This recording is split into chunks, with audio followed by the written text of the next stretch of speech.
Amém, amém. Você pode se sentar. Muito obrigado por você estar aqui nessa noite com a gente. Que Deus te abençoe e que esse tempo seja um tempo de paz ao teu coração. Que você possa estar aqui com o teu coração em paz, tranquilo, feliz. Quero aproveitar, mandar aqui uma gratidão especial para o pessoal também que está assistindo a gente em casa. Tem gente que está acompanhando a gente ali pela transmissão, está acompanhando a gente ali nessa sequência que a gente está falando sobre o Sermão do Monte. E tem pessoal especial, o Rodrigo estava me lembrando, né, Rodrigo? Rodrigo está lá, ó, e estava me lembrando, as meninas lá, né, do Centro de Integração, estavam lá. Puxa, muito obrigado por vocês estarem acompanhando a gente. Um beijo muito grande no coração de vocês. E tem uma turma especial que segunda-feira, Curitiba faz frio, faz sol, faz um pouco de tudo, né? Mas toda quarta-feira à tarde eles estão aqui na igreja. É um pessoal dos 60 mais, o pessoal que passou dos 60 anos. Mas eu falo para você, é uma vitalidade, uma força.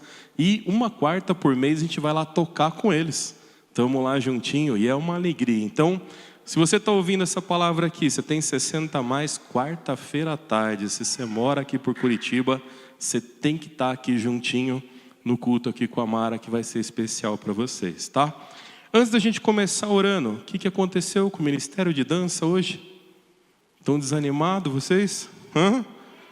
Estão cansados? Final de semana foi puxada a conferência, né? A gente teve a conferência de células, eu olhei e falei, cadê o Ministério de Dança no ministério aqui? Mas foi puxado o final de semana, vocês estão desculpados aqui, mas na próxima segunda, quero vocês juntinhos aqui de novo, tá? Vamos orar para a gente começar? Senhor Deus, obrigado por esse tempo na Tua presença. Obrigado, Pai, pela Tua presença na nossa vida, durante a semana que passou, o final de semana. Foram tantas coisas que vivemos, ó Pai, que o Senhor estava ali, lado a lado conosco, nos fortalecendo, ó Pai, derramando de sabedoria, derramando da Tua graça.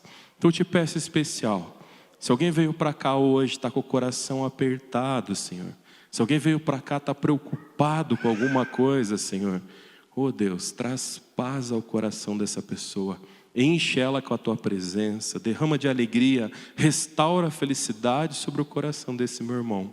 Mas se alguém entrou por aquela porta e está feliz, com o coração cheio da Tua presença, porque já venceu batalhas, já atravessou um tempo difícil também, como alguns estão passando, e chegou aqui rendendo glórias ao Teu nome, que essa mesma alegria transborde o coração daqueles que precisam de Ti, ó Pai.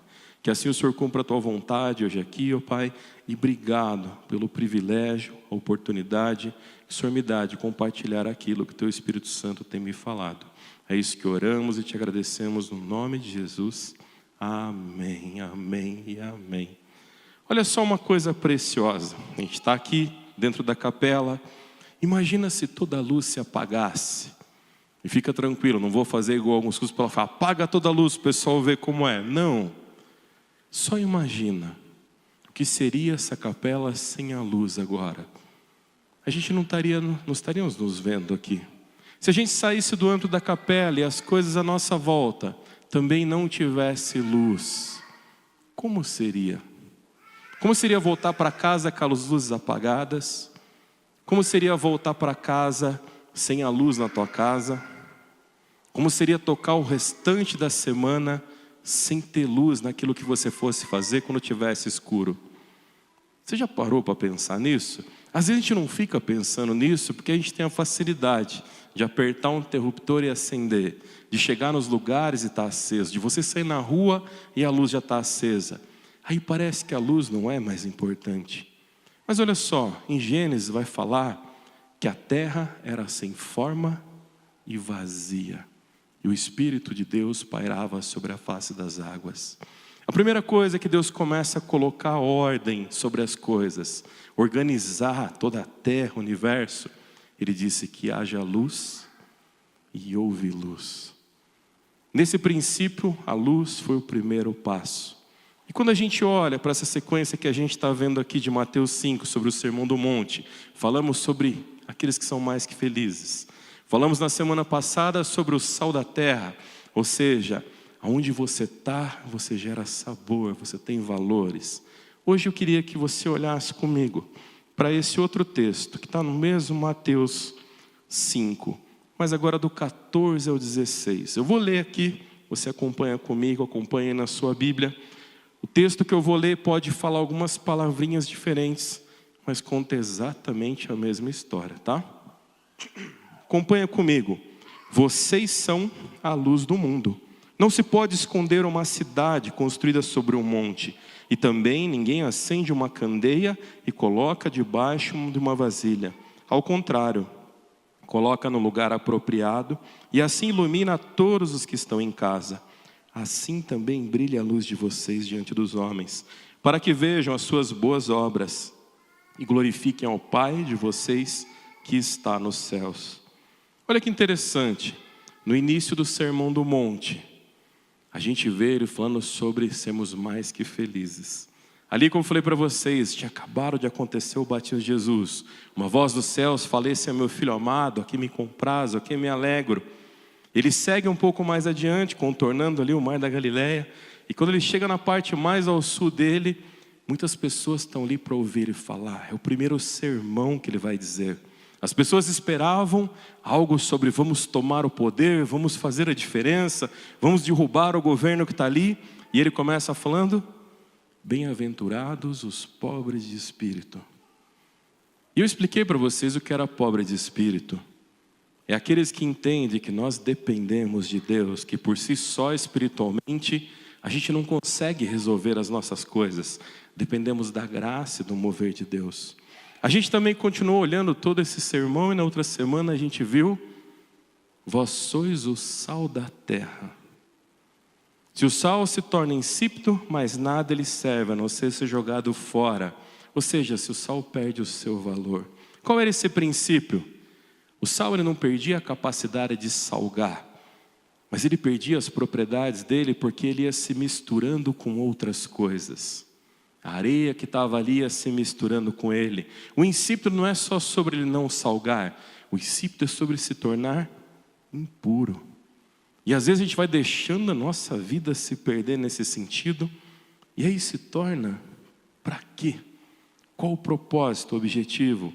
Então muitas vezes o sabor daquilo que falta na terra, na sua casa, na sua família, é você ser sal. Aqui nesse texto ele está dizendo: vós sois a luz do mundo. E aí você vai ficar bravo comigo, mas eu vou falar: dá uma cutucadinha quem está do teu lado, coloca a mão no ombro quem está do teu lado, dá um abraço quem está do teu lado, e fala assim: vós sois a luz do mundo. Às vezes a gente esquece a importância da luz, porque ela se torna presente o tempo todo. E Deus vai ser presente na tua vida o tempo todo. Mas você vai deixando isso ficar insignificante. E aí Jesus traz nesse sermão algo maravilhoso. Ele olha para você e diz: vós sois a luz do mundo. E quando a gente olha para esse princípio de ser a luz do mundo, traz um papel importante para a gente. Qual é essa importância? Nós somos os provedores da luz? Emana a luz de nós? Não, se a luz apagar aqui, a gente não brilha. Se a luz da tua casa acabar, não é você que vai acender a lâmpada com a tua mão se faltar energia. E espiritualmente, muitas vezes acreditamos que nós somos a luz sobre a vida da pessoa. E isso vai mudando a nossa vida de um jeito que é complicado.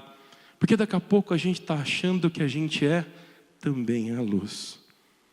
A Bíblia fala, em alguns aspectos, sobre um anjo que vivia no céu com Deus. E dentro do nome dele, o significado era aquele que brilha. Era o anjo de luz. Deus não criou o mal. Deus não criou ele para ser mal. Mas Deus fez algo precioso. Deus nos deu o livre-arbítrio. A decisão sobre aquilo que temos que fazer. E olha só uma coisa, no mesmo princípio daquele anjo mau, se Deus falasse só tem um caminho, é o bem, tá? Qual era o sentido de ser Deus? Não seria Deus, seria um ditador. Os ditadores dizem: só vai por aqui, se você sair daqui, você morre. Deus faz ao contrário. Esse direito de entender os princípios do que eles poderiam viver, já está desde os anjos esse entendimento. Aquele anjo que entendia, que brilhava, Ele falou assim: eu sou o portador da luz. E aí que está. Quando esse texto fala, vós sois a luz do mundo, nós não somos o provedor da luz. Não é a partir de nós que essa luz vem. Porque em João 8:4, Jesus vai dizer o quê? Eu sou a luz. E aí você fala, então por que ele está dizendo vós sois a luz? Porque nós somos o reflexo dessa glória. Nós somos o reflexo daquela luz que brilha. É como um farol. Você já teve a oportunidade de estar no mar e ver um farol? Muita gente vê o farol da praia. E a gente está no meio da luz. E a gente olha para o farol e acha bonito, mas não entende o propósito dele. Quando você está longe do mar e você não consegue ver nada e não tem um referencial de luz, aquela luz pequenininha é refletida através de um espelho. E aquele espelho que brilha potencializa aquela luz em várias direções, a ponto que quem estiver num raio daquele farol consegue ver aquela luz pequena sendo transformada num brilho intenso. Mesmo os anjos criados, eles eram somente o espelho, assim como nós somos. Quando ele diz, você é a luz do mundo, ele está dizendo que a minha presença brilhe na tua vida. Que aquilo que eu sou seja refletido naquilo que você faz. Aí você fala, puxa, vós sois a luz do mundo é algo especial. Porque uma das coisas que a gente tem que olhar é o quê? Para mim que eu possa refleti-lo, eu tenho que saber quem ele é. Eu tenho que entender quem é a luz. O homem ao qual ministrava esse sermão em Mateus 5, era a luz. Não era o reflexo da luz. Ele era aquele que veio ao homem para que trouxesse clareza à vida de escuridão do ser humano. Se a gente volta um pouquinho lá atrás, e a gente vai olhar em Gênesis o quê? Que o homem peca, o homem se perde nos seus caminhos. Assim como aquele anjo que brilhava, que perde a sua luz. O homem também na sua essência vivia sem pecado, em perfeição. Mas pelas suas próprias decisões ele decide o quê? Eu posso ser igual a Deus. Eu posso enxergar a mesma coisa que Deus. Ou eu posso ser a luz. A gente vive numa sociedade hoje que busca o quê? Aquele que mais brilha é o que se destaca. Aquele que brilha é o que cresceu. Aquele que mais brilha é aquele que é enxergado. Aquele que mais brilha é aquele que conquistou um bom lugar. Nesse sermão de Mateus 5 está dizendo que a glória do Senhor brilha através de você. E aí eu acho isso sensacional, sabe por quê? Porque na vida inteira vão dizer para a gente que a gente pode brilhar. E não estou falando sobre os seus talentos, os seus dons, as coisas que você faz. Realmente, está aqui, ó, nosso ministério de dança aqui. Como é gostoso ver vocês dançando, como é alegre ver vocês ali. Quando eu encontro vocês lá no culto juntinho, como é gostoso. Traz alegria ao coração da gente. Mas esse brilho não vem de vocês. Esse brilho vem da presença de Jesus sobre a vida de vocês. Vós sois a luz do mundo. É a gente entender isso. Porque muitas vezes tem aquele que dança, mas tem aquele que luta. Tem aquele que joga o futebol. Tem aquele muitas vezes que está ali do lado, cuidando para que tudo dê certo. E sabe, assim como o farol que todos os lados consegue refletir essa luz, Deus usa pessoas, cada uma nas suas formas. Seja aquela que toca o instrumento, seja aquela que faz sinais para que os surdos possam entender a palavra. Mas seja também aquele que no silêncio, dentro do seu quarto, ora e clama a presença de Deus. E se torna ali um valente de oração, de joelhos para que outros permaneçam em pé. Quando esse texto fala, vós sois a luz do mundo, a gente não se olha como a luz, a gente se olha como o reflexo, como o brilho daquele que é a luz. Se você conseguir olhar para isso, coisas especiais vão acontecer na tua vida. Porque muitas vezes a gente para e fala assim, isso tem a ver com o sucesso, pastor, isso tem a ver com as minhas realizações pessoais. Não, isso tem a ver com você entender o propósito de Deus na tua vida. Isso tem a ver com você entender o que é que Ele quer que você ilumine. A gente se torna um reflexo sobre aquilo que muitos não estão vendo. A gente ilumina o nosso próprio caminho, mas se aquela luz sair da nossa vida, a gente não enxerga mais o caminho. Por isso Jesus fala, eu sou o caminho, eu sou a verdade, eu sou a vida. Olha só uma coisa interessante, se a gente continuar vendo aqui, a gente vai ver que o texto vai falar o quê? Lá no versículo 14. Não se pode esconder uma cidade construída sobre um monte. Às vezes a gente está passando na estrada e a gente olha algumas cidades. É interessante quando você olha aquelas cidadezinhas lá em cima, né? E se tem uma luzinha acesa, dá para você ver. Mas quando a cidade é construída lá no vale, uma das viagens que fizemos, a gente estava passando por umas das Decápolis que tinham alguns lugares. E essa especial que a gente passou é ali, uma cidade onde Saul estava passando ali. Quando ele entende diante de todo o seu pecado, as suas coisas, ele se joga em cima da sua própria espada. E teu servo também se joga. E você olha para aquela cidade, ela lá embaixo do vale. Ela não é um lugar que dá para ver, a não ser que você estiver de cima olhando para baixo. Sabe para que se fazia isso? As cidades eram construídas no fundo dos vales, para que os inimigos não pudessem vê-la. À noite, quando você acendia uma fogueira, o inimigo ia ver de longe, então era uma forma de se sentir seguro. Só tinha um outro problema, eram cidades difíceis de se achar. Quando a gente olha para esse texto, ele fala que é impossível esconder uma cidade em cima do monte. Ele está falando sobre essa luz que brilha e brilha através de você. Ele está dizendo que você é como essa cidade em cima do monte. Se a tua fé ficar escondida no fundo do vale, se aquilo que Ele quer fazer através da tua vida, você fala assim, a graça já me alcançou, deixa eu cuidar de mim mesmo, deixa eu me esconder nos meus próprios caminhos, deixa eu ficar quietinho no meu canto. Muita gente fala isso, cuidando da minha vida já está bom demais, fazendo o que eu preciso fazer e não atrapalhando ninguém já está bom demais. Mas aí seria muito sem graça, seria sem sentido. Quando a gente olha para o Sermão do Monte, Jesus falando àquela multidão, e Ele fala sobre essa cidade, que ela vai ser vista, porque ela foi construída sobre o monte. É assim que Deus faz na tua vida. Muitas vezes a gente quer crescer, a gente quer brilhar, a gente quer fazer as coisas, mas a gente quer ser a cidadezinha no fundo do vale. Aí quando a gente passa uma dificuldade, a gente lembra o texto bíblico que fala, ainda que eu ande pelo vale da sombra da morte, eu nunca temerei mal algum, porque tu estás comigo. E aí você quer sair do vale. Ou seja, às vezes a gente não sabe o que a gente quer. A gente quer viver na segurança do profundo do vale sem ser visto, para que nenhum inimigo nos ataque. Mas muitas vezes sobre o alto do monte a gente quer que as pessoas vejam a nós mesmos. Por que é que Deus tem construído algo na tua vida? Quais são as coisas que você tem carregado? A gente vive um tempo que as amizades são baseadas no quê? No que você pode me oferecer. São pessoas importantes por quê? Porque eu vou receber algo em troca. Eu vou andar com fulano e vou falar com fulano, porque algo vai acontecer na minha vida. E a gente começa a olhar para belas cidades em cima do monte e fala, agora eu quero ir lá para cima. Agora eu quero ser uma cidade sobre o monte igual essa.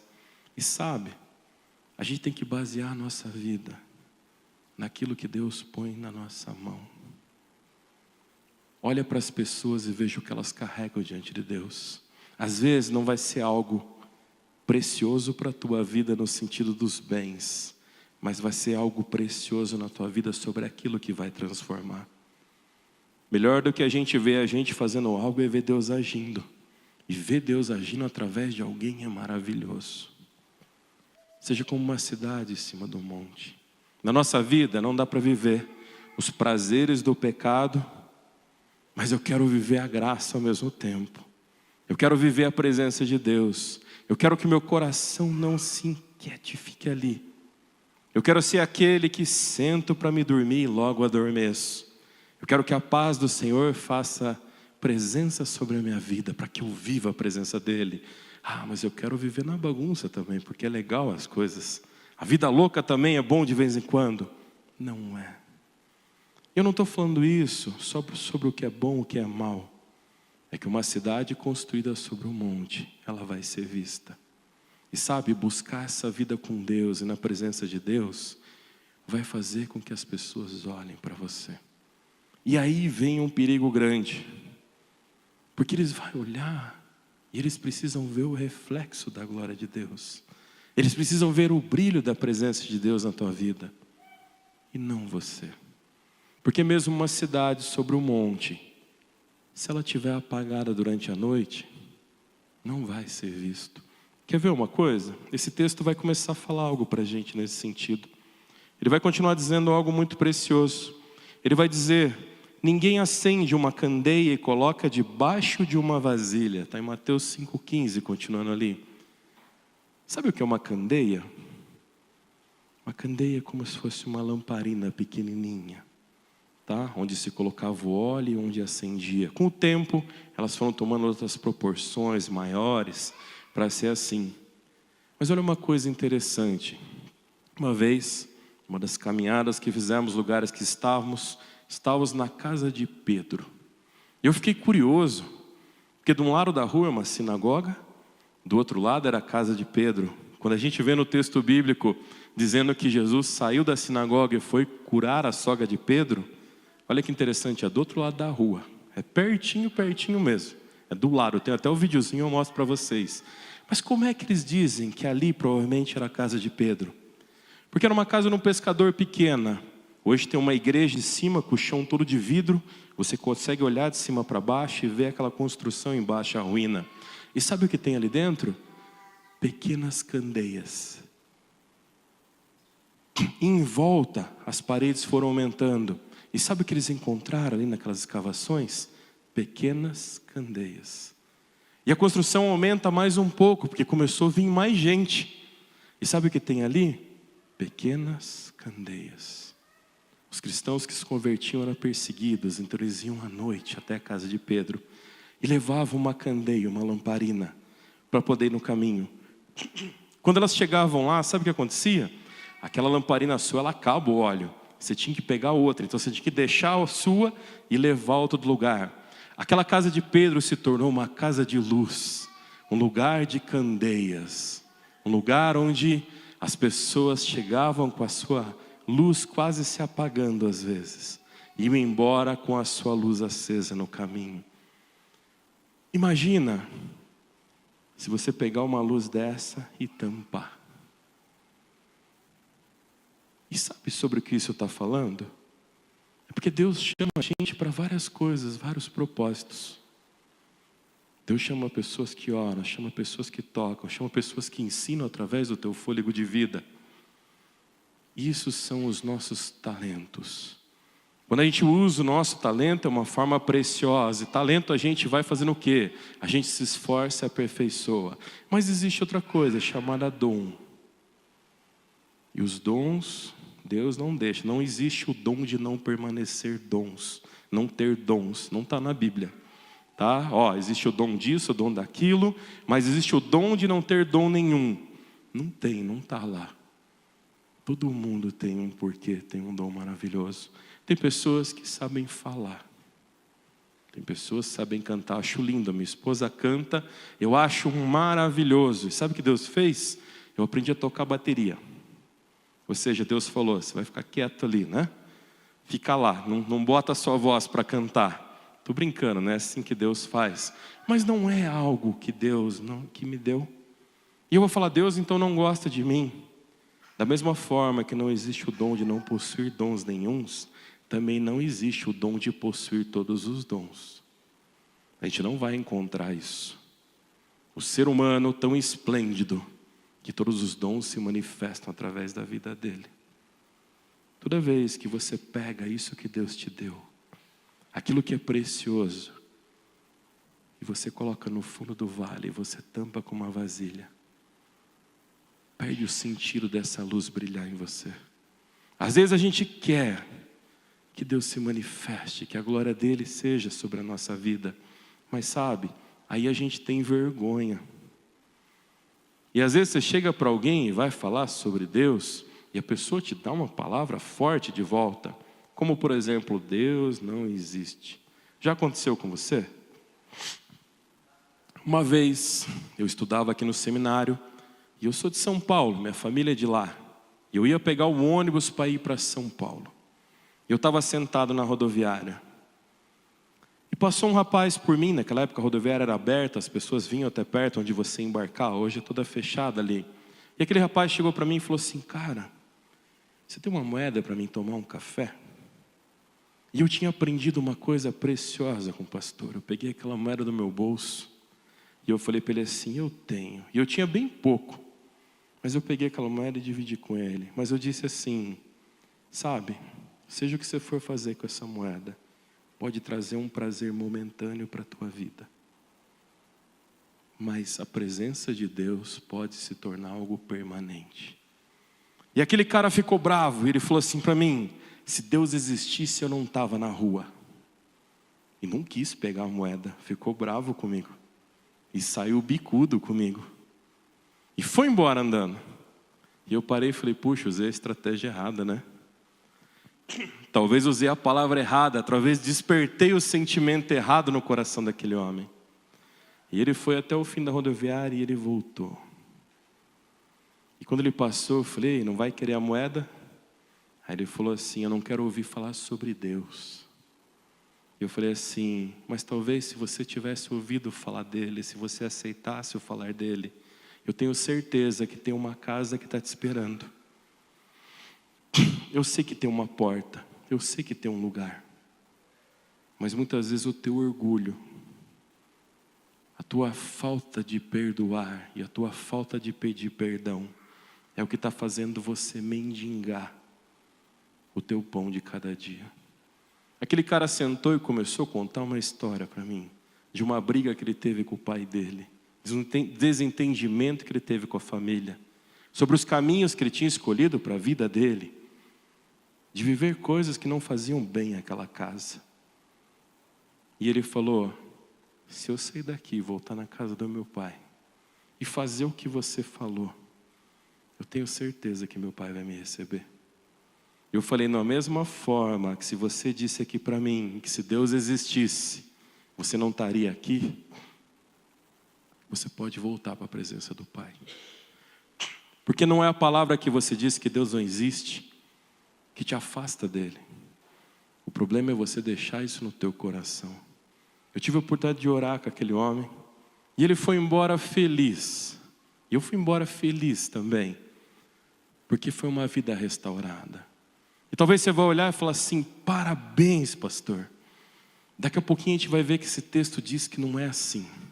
Não é assim que funciona também. Porque muitas vezes algo acontece de Deus através da tua vida. E você fala: Deus, bate palma para mim. Deus, me aplaude. E sabe, não é sobre Deus não se alegrar sobre o que você faz porque Ele se alegra. Mas é sobre você não entender o que esse texto diz. Porque quando você pega os seus dons, uma das principais coisas que você precisa fazer é que precisa iluminar a sua casa, iluminar a sua volta. Sabe, com quem está perto. Porque às vezes, longe, a gente consegue falar de Deus. Distante daqueles que não nos conhecem, que não sabem da nossa vida, você fala que eu posso falar. Mas diante daqueles que você feriu, ou diante daqueles que você precisa pedir perdão, ou diante daqueles que você precisa perdoar, a sua voz se cala. E sabe, aí você pega a vasilha e coloca sobre essa luz. Toda vez que a gente para e começa a deixar isso se apagar, a gente perde o referencial daquele que brilha. Os seus dons, os seus talentos, a forma como é a edificação sobre a montanha, a forma sobre aquilo que você faz, começa em torno de você, começa na sua casa, começa no seu trabalho. Essa luz que brilha não começa em cima do palco e do púlpito. Essa luz que brilha começa com quem você convive junto. Porque sabe, existem alguns outros tipos de luzes. Aquele anjo que se rebela contra Deus, ele não é o inimigo de Deus. Aquele anjo que se rebela, ele decidiu que ele seria a luz. Que ele passaria a refletir na sua vida, para que você se enganasse. E sabe o que ele reflete na tua vida? O medo. Sabe o que ele reflete na tua vida? A mágoa. Sabe o que ele reflete na tua vida? A falta de perdão. Porque muitas vezes a gente se engana e não é a luz de Cristo sobre a nossa vida. E como é que a gente entende isso? Como é que a gente entende que isso que está acontecendo talvez não seja o mal só nos afastando? Por que às vezes a gente não consegue entender que um relacionamento às vezes leva a gente para fora da vontade de Deus? Porque a gente tem dificuldade de entender que esse caminho não vai dar onde as coisas são de Deus. Porque a luz de Cristo não está refletindo sobre a gente, não está refletindo o nosso próprio caminho, e não está fazendo diferença sobre a nossa própria casa. Olha só uma coisa. Quando a gente para e percebe, assim brilha a luz de vocês diante dos homens, para que vejam as boas obras, e façam o quê? E glorifiquem ao Pai. Olha que interessante.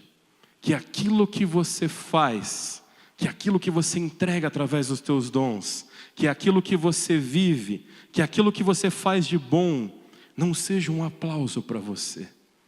Não seja a necessidade de você falar, reconheçam o que eu faço.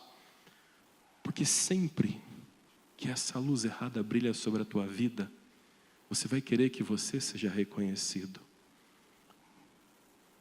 Mas quando Jesus é a luz da tua vida, quando você reflete a glória dele, vai acontecer uma coisa importante.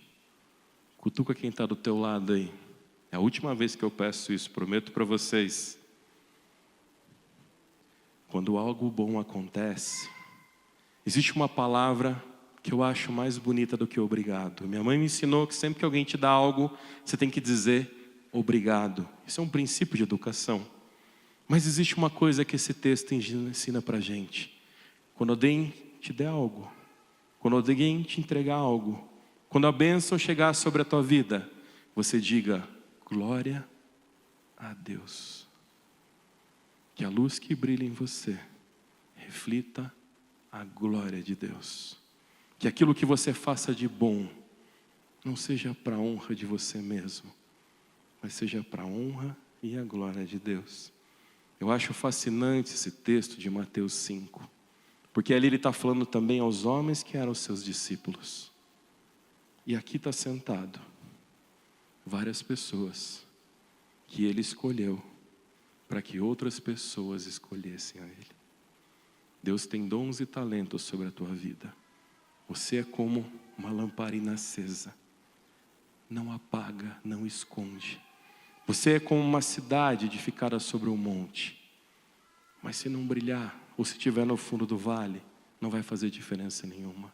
Que assim como aquela lâmpada acende, comece a iluminar a sua volta, sobre as pequenas coisas do teu dia a dia. E você vai ver coisas tremendas acontecer. E quando algo tremendo acontecer, não diga assim, Deus, estou ficando parecidinho com você. Tem poder saindo de mim. Quando as coisas começarem a acontecer, não diga assim, Deus, tem poder em mim. Quando as coisas começarem a acontecer, e alguém olhar para você e falar, olha o que aconteceu na minha vida, diga glória a Deus. Amém? Vamos orar por isso? Que a sua semana você escute muitos glórias a Deus através da sua vida. Senhor Deus, obrigado por essa noite, obrigado por esse tempo, obrigado pelo teu mover sobre a nossa vida. Mas assim como esse texto fala sobre nossa vida, Pai, o Senhor diz, nós somos a luz do mundo, então temos um papel, Senhor, que é refletir a tua glória, Pai. Que o manifestar a tua glória possa, através da nossa vida, iluminar o caminho de muitas pessoas que estão perdidas, mas que também esse iluminar da tua glória possa ser luz para os nossos caminhos. Que a tua palavra seja sempre a lâmpada dos nossos pés, que a gente possa caminhar nos bons caminhos. Se alguém veio nessa noite e se sente como uma lamparina apagada, Senhor, reacende no coração dela a tua presença. Se alguém talvez está olhando para luzes que não são de ti, Senhor, Deus, que as pessoas possam ver esse manifestar da tua glória e da tua presença. Mas sabe, Deus, aqui tem líderes, pessoas que se movem, pessoas que buscam a tua presença. E muitas vezes pessoas vão dizer obrigado. E ali o mal vai cutucar o coração e dizer, você é bom. Deus, quando isso acontecer, que no coração dessa pessoa, um grande, um poderoso, um imenso, glória a Deus, venha sobre a boca dessa pessoa, de dentro do coração e de dentro da alma. Eu te peço, abençoa os meus amigos aqui, aqueles que estão assentindo, que a tua glória se manifeste sobre a vida de cada um, Senhor. É o que oramos e te agradecemos no nome de Jesus. Amém, amém e amém. Que Deus abençoe a tua vida.